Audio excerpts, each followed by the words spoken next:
For today's cup of coffee, more rabbit holes. It has been a day of it. I usually, whatever is themes, God works with me in themes. And so the thing today, and I don't know what the astrological or the planetary alignments are doing right now, but the main theme has been sort of disclosure, and as far as truth. And seems like I do remember Robert Phoenix talking about this a few days or a few weeks back about a lot of this stuff that people had at first believed that disclosure coming out. And that's very much happening from what I can see. I did one of the most interesting things, and I try not to get overly political. I did listen as far as from Forbes breaking news, Peter Navarro, that he spoke at CPAC right before he's getting ready to go to prison. And because he was on the wrong political side. And Kid's not with me on this one. He's, the energy is very difficult for him right now. Pisces, anybody that's empathic, anything like that, the energy is just ridiculous. And I think I suspect that's one of the things why I feel wiped out all the time. I try not to watch the news around him, but sometimes I do, because this is a small house. And so it's a matter of trying to find some compromise between what I watch, when I watch it, whether he's in the room with me and stuff, just out of respect for him. Because it's a matter of not trying to add to somebody that's already got some anxiety issues.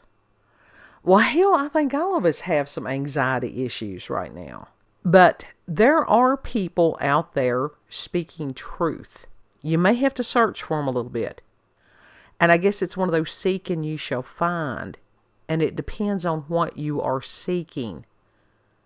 And that's true of anything. For these people that they're seeking more delusions, more lies, whatever, they're going to gravitate towards that.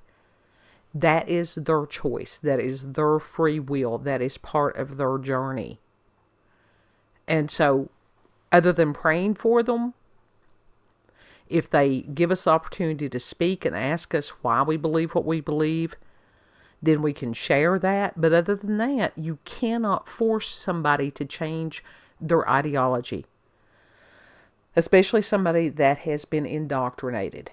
Now, I don't know how many of you all that have ever dealt with people as far as being in cults or that have been brainwashed or anything like that.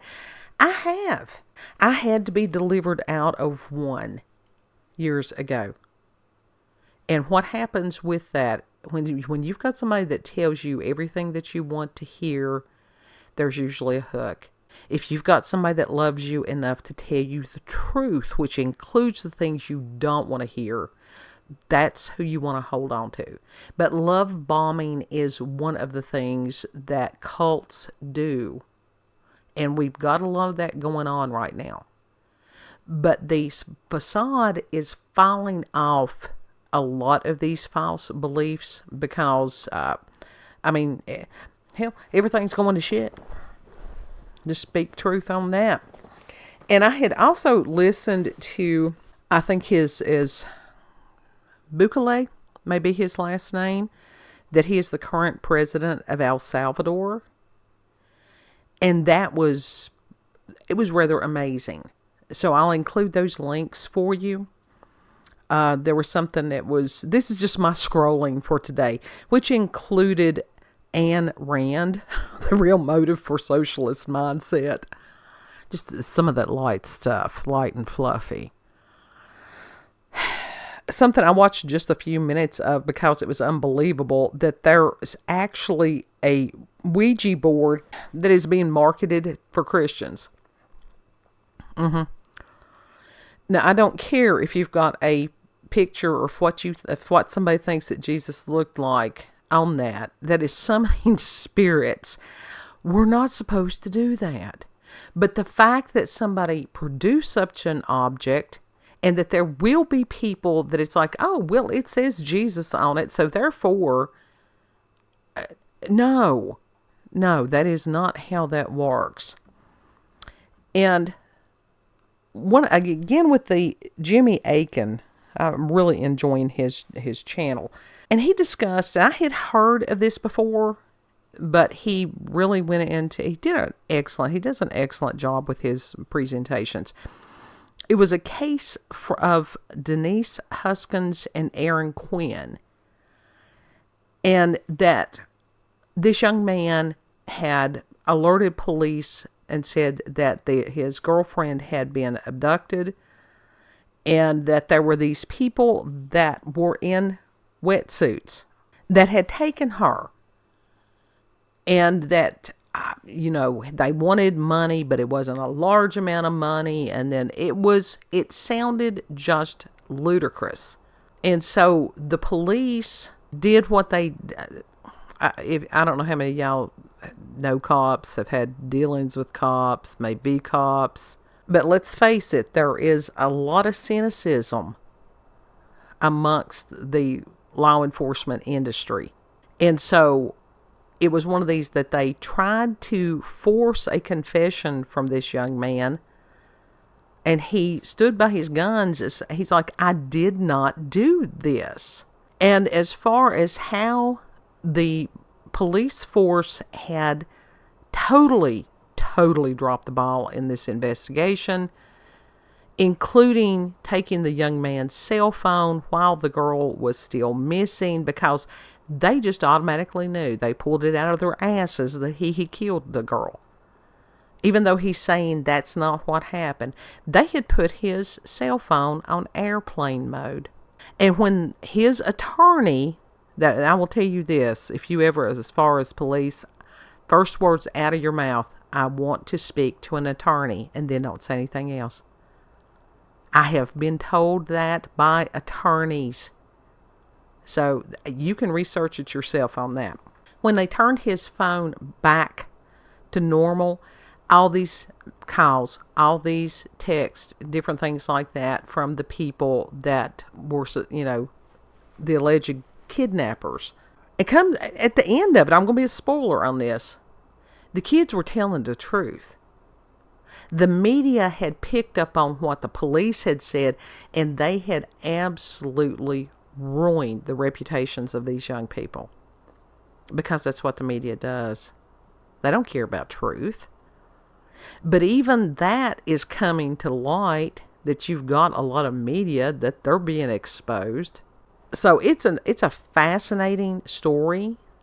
There's another video that by Calley Means, who discusses about the origin of the AMA, and that the Rockefellers were the ones that began that, and why they did that.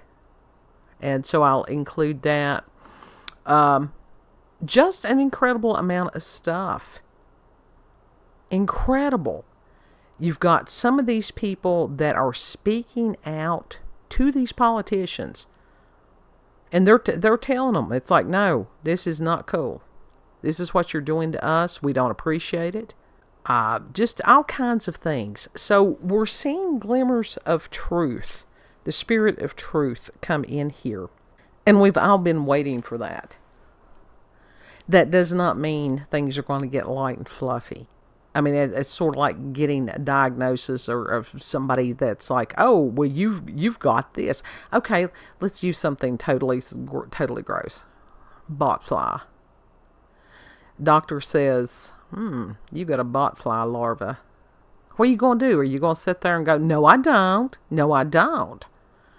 Or are you going to let the doctor do what needs to be done and remove that damn thing? Now, we got a lot of people walking around that have these things, these parasitic things, that need to be removed. But first, they have to recognize there's a problem. And then you can formulate a plan. So I've actually got some hope, more hope today than I have had for a while. Always darkest before the dawn. We hear that a whole lot. We hold on to those things. our family, it's a matter of our faith. That's what gets us through each and every day. And that's what we try to share this with you all. So do not succumb to the darkness, because there is light. There is light always. Be the light. Had read something that somebody had written online last night about that he was suffering from depression and that he was going through parking lot, and that there was an older lady that was struggling with her buggy and different things like that. And so he felt led to go up and just to speak with her. And he helped her put her items in her car and stuff like that, and that gratitude. And guess what? That helped with his depression. And so it was a matter of responding to him on that and go, yep, that is the best way to help others. We heal ourselves and we help heal them. That's the whole thing about humanity. Little by little, maybe people are getting a clue that the governments and stuff like that in any nation, they're not your friend.